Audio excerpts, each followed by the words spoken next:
Well, we are here because of love, which is something beautiful to say. And we usually have problems understanding love because it's an almost utopic ideal that may seem a bit outside our reach of understanding. And then we wanted to break down love in more objective fruits, things that we actually know about more or less. For example, one of the fruits of love is charity. We talk about charity a lot in Spiritism because charity is the donation that your soul can provide to others, right? A form of transfer and a form of very concrete and objective show of love. But there are also other symptoms, such as creativity. Creativity is also an expansion of the soul and a way of giving humanity something new, and also a way of allowing ourselves and permitting ourselves to be more flexible, to have new horizons and new ideas. So today I would like to offer you the perspective, or to propose the perspective, that creativity is one of the main characteristics of love.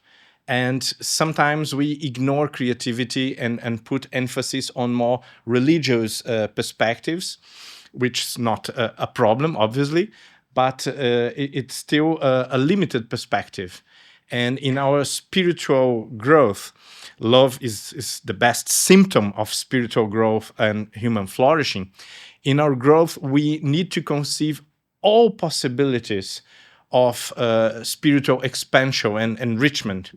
So I would like to link this to this blessed city of Oxford, the most creative place on earth. And I am quite sure that Oxford has a special place in God's mind and God's project for the development of human race, because he sends a lot of very creative people to this university and city. We have artists, thinkers, scientists, political leaders, spiritual leaders, religious leaders, who are always challenging the patterns, the standards, and envisioning new perspectives, new horizons. And I would like to invite you to think about that as an act of love, as a possible expression of love for humanity and respect and flexibility. Well, in these events, sometimes we become almost close friends after 5 minutes, 10 minutes of conversation, while other people have maybe one close friends for their entire lives. And I think that's a symptom of great flexibility, of allowing ourselves to be open to new relationships, to really care about people we just met. So I would say that to make friends is also an act of creativity. Now, in my presentation, you may find some sentence weird and say, "Well, what does it have to do with creativity?" But I wanted to challenge your perspectives, and I want you to be very flexible about what creativity actually is. So I will talk about Aristotle, and then I will talk about some medical statistics, and it does has something to do with love and creativity. But I hope it will be more clear in the end. Well, in the temple of Delos, a very crucial, very important temple in old Greece, it was written, most noble is that which is justest, and best is health. These are obviously good things, objective goods. But pleasantest is it to win what we love.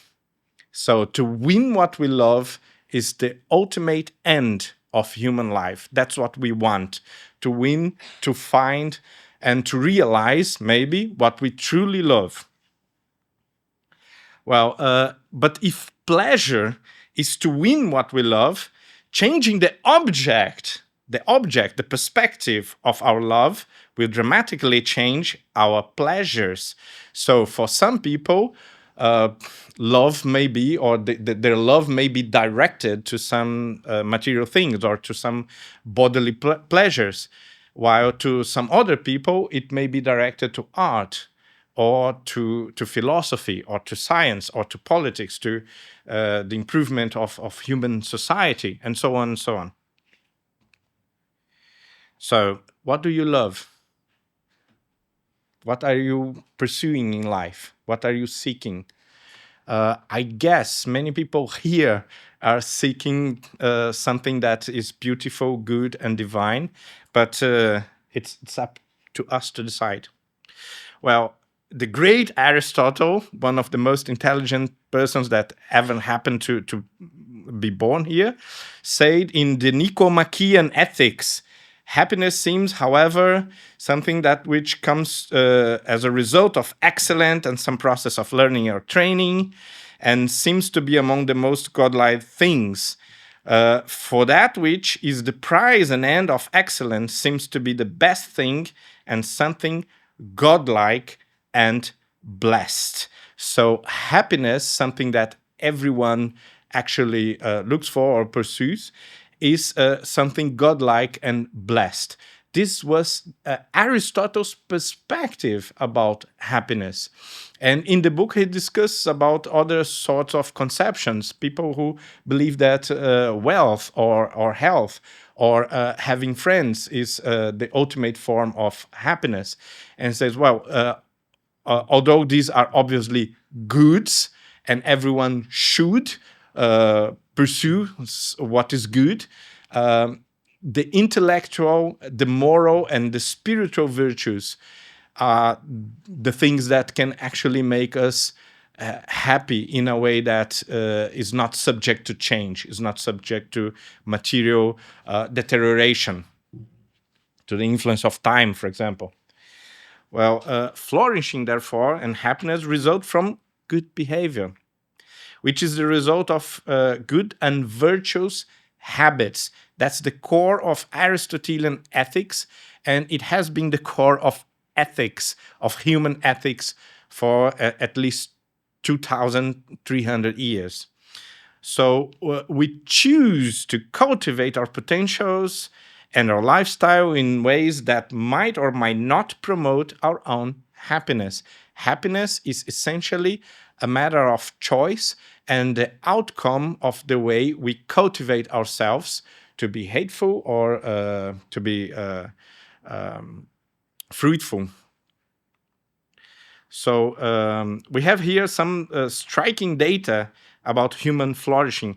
Alistair Hardy, Oxford biologist, wrote about the spiritual nature of man, and he shows us some striking statistics about the correlation between having a purpose in life, having purpose, and having a religious or a spiritual life. So these are very, very strong related facts. It is hard to find purpose if you believe that you are a random set of molecules that just happen to be here by chance, and so on and so on. Well, Tyler van der Wiel, we really love his work and promote it as best as possible. He wrote one synthesis article on the promotion of human flourishing, and he came to the conclusion, he's a Harvard epidemiologist, and that's interesting because he worked with social quantitative research and epidemiology, while he's actually a mathematician and a philosopher. So he has a very peculiar approach to this subject. He concludes his work in the most important research on flourishing on Earth, saying that flourishing is very, very, very strongly connected to spirituality, to having an infinite perspective and not having a limited perspective. So flourishing is connected to being flexible, to be infinitely flexible. And Ian McGilchrist, also a British wrote The Matter with Things, an extraordinary treatise and maybe the most important book on neuroscience nowadays, showing that creativity has everything to do with your worldview, the way you understand life, the way you understand nature, and the broader your conceptions are, the more flexible your conceptions are, the more creative you will be, obviously. Now we come to the statistics. Nah? Again, Van der Wiel and Shanshan and many others, they wrote this very, very important piece of research about the association between religious service attendance, so actually coming to a place and meeting people, not only praying in your home or having private spirituality that's not complete in a sense. So they associate this attendance with mortality, especially among women. Why? You would probably ask. Because women rank much higher than men in spirituality and religious commitment in general. So we will see that spirituality is more important to women than to men, also because they rank higher in spirituality in general. And here we have a very strong association between suicide rates among US women. It seems to be a consistent pattern in other countries and cultures as well. But since spirituality is more important, is more present among women, the influence of not having spirituality is also, unfortunately, much stronger for women. So they have dramatically different rates of suicide from here at the left, never attending to any place and any temple or spiritual meeting, then rarely, like less than once a week. And then once a week, you can see how absurd the difference is. And more than once a week doesn't make to make so much difference. So attend once a week. That's the conclusion. So, and other papers show a relation between mortality in general, again, among women and service attendance. There is a very strong, very obvious correlation between service, religious service attendance and mortality. So we have some medical data showing that spirituality is key to happiness and joy are always, since the birth of time and the birth of humanity, associated with love and piety and faith and healthy spirituality. So we would like to propose that spiritual love includes some virtues that must be explored individually, like piety, patience, tolerance, joy, and that's a very important part. So I just came from Assisi, where we learn all about this extraordinary journey of Saint Francis and Saint Clare, and this extraordinary spiritual journey that so much changed the entire history of religion on earth is based on joy. Religion is not about suffering. It's not about guilt. So these are related processes, and we have obviously to accept and overcome suffering and pain. But religion or spirituality is about joy. It's about being fulfilled. Hope, which is also linked to perspective, to a way of understanding reality as merciful, for example, and not an eternal competition or an eternal fight in the jungle. Courage, perseverance, faith. So spiritual love is also linked to harmony, good health, happiness, and well-being. So this is what we expect from people who have spiritual growth. We expect these people to be in harmony and not distressed. We expect them to be in good health, especially mentally, and we expect them to be happy. And we have the data. We have scientific evidence, social quantitative evidence about that.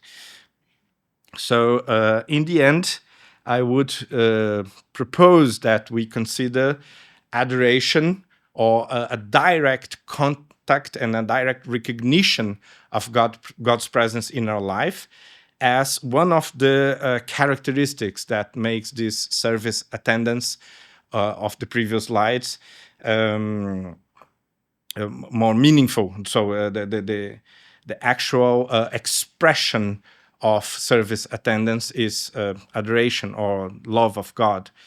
Spiritual love and happiness, maybe these are synonyms for what is essentially the same thing. So thank you very much. I hope you can creatively consider new perspectives on love and human happiness. Thank you.